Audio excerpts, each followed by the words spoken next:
Boleh Mas Mama Ji. Santi atau Mas Tony, ide awal cerita adanya Galak Baby Dadaku versi animasi apa sih mungkin? Oh, idenya. Ide awalnya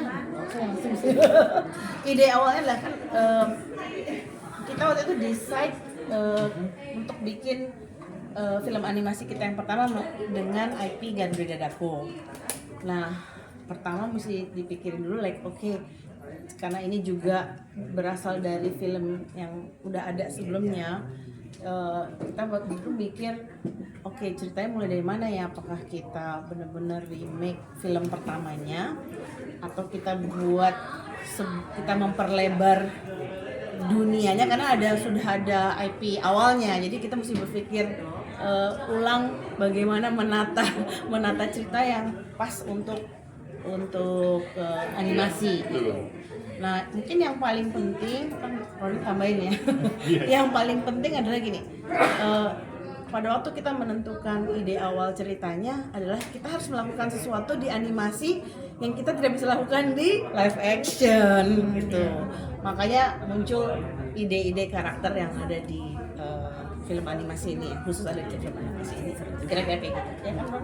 Iya, panjang sih, kita tektokannya sangat panjang, berdiskusi tentang benar yang waktu itu kita sedang cari jawabannya adalah cerita dan format seperti apa yang paling pas untuk keluarga Indonesia gitu kan, terutama keluarga Indonesia. Kita udah banyak iterasi ide, cuman akhirnya kita mengerucut oke, seperti Mbak Santi bilang dan aku juga mengamini itu, bahwa kalau kita ngomong animasi itu harus lebih dari live action, dalam artian imajinasinya, exaggerationnya, dilebih-lebihkannya gitu. Jadi makanya tadi mungkin di trailer bisa dilihat bahkan komedi kita pun agak beda gitu. Kita berkomedi dengan visual, lebih ke slapstick, lebih ke visual komedi gitu. Jadi kita pun harus memasukkan elemen komedi, kita harus tetap komitmen dengan sports actionnya, dengan bolanya, terus ada elemen fantasinya kita masukin di sana. Itu semua jadi kayak bener-bener gabungan segala macam elemen, kayak petasan-petasan kecil gitu yang seru, dan jadi saat dinonton oleh seluruh keluarga itu benar-benar kayak semuanya masuk ke dalam sebuah wahana roller coaster gitu. Ada emosinya, ada dramanya juga, ada sports actionnya juga, bisa terasa kayak gitu. Ini kan cerita baru gitu kan tuh. Ini kan cerita baru. Cerita baru gitu kan. Ada nggak sih mungkin sesuatu yang membawa penonton Garuda Dadaku 15 lalu nonton ini jadi kayak nostalgia selain lagunya sendiri? Ada. Kalau dilihat di trailer tadi ada kalau ada yang notice gitu, ada karakter Bayu di situ. Nah, nanti karakter Bayunya ada di mana? Kita lihat aja di film ya. Tapi jangan di-spill. Iya. Tapi ada karakter Bayu dan ada lagunya, dan sebetulnya semangat roh ceritanya tuh sama dengan Garuda Dadaku yang sebelumnya gitu. Semangat dan ceritanya tuh sama dengan Garuda Dadaku yang sebelumnya. Mbak, seberapa besar sih Mbak resiko yang diambil untuk menjaga agar jiwa nasionalisme yang aslinya tidak hilang, Mbak? Gimana? Seberapa besar resiko yang diambil untuk menjaga agar jiwa nasionalismenya asli yang tidak hilang, Mbak? Di tengah elemen fantasi itu. Oh, oke. Sebetulnya jiwa nasionalismenya itu kan sudah terbangun di dalam lagunya sendiri ya gitu. Jadi pada dasarnya kita nggak usah super kerja keras untuk menjaga itu. Jadi semua berjalan dengan sangat organik sekali, karena yang saya bilang tadi, inti daripada IP Garuda Dadaku itu terus ada gitu. Buat ini apa, tadi saya lihat kan adegan-adegannya agak-agak tendangannya itu agak fantasi, lebih agak emang di fantasi banget gitu ya. Tapi saya ingin tahu apakah ada juga kayak referensi dari kayak misalnya ada gol-gol spektakuler yang memang penikmat bola itu sangat tahu gitu, maksudnya hafal gitu, kayak mungkin ada nggak ngambil dari referensi dari seperti itu?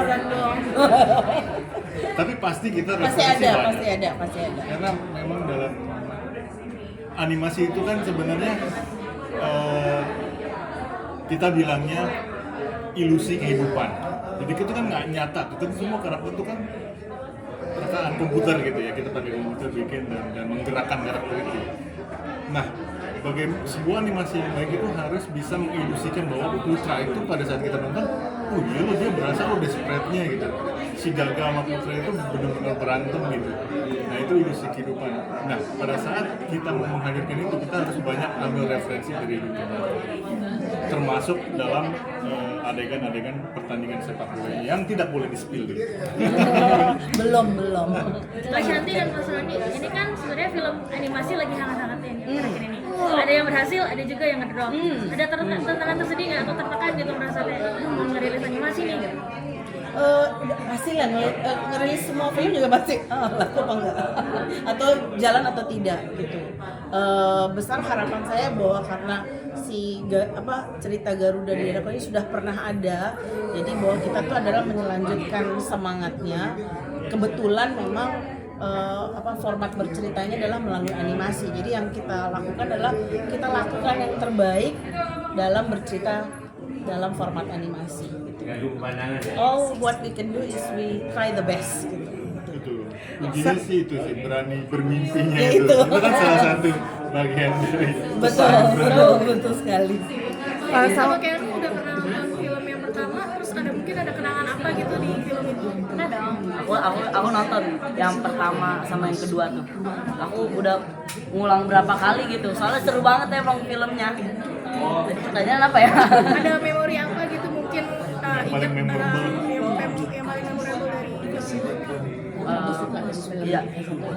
Yang satu itu yang pas awal-awal si Bayu latihan buat masuk ke timnas. Kalau yang kedua itu yang paling aku inget yang scene awal kalau nggak salah yang dia tuh lagi free kick lawan Malaysia kalau nggak salah, itu paling keren sih. Kalau aku waktu itu kebetulan adik aku lagi nonton, terus karena justru aku ikutan nonton juga sama adik aku.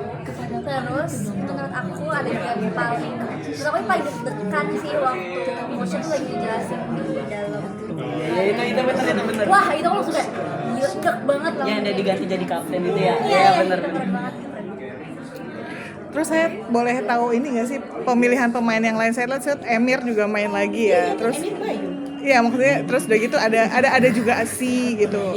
Mungkin saya pengen tuh komposisi pemain yang lain itu mungkin seperti apa gitu proses pemilihannya. Proses pemilihannya.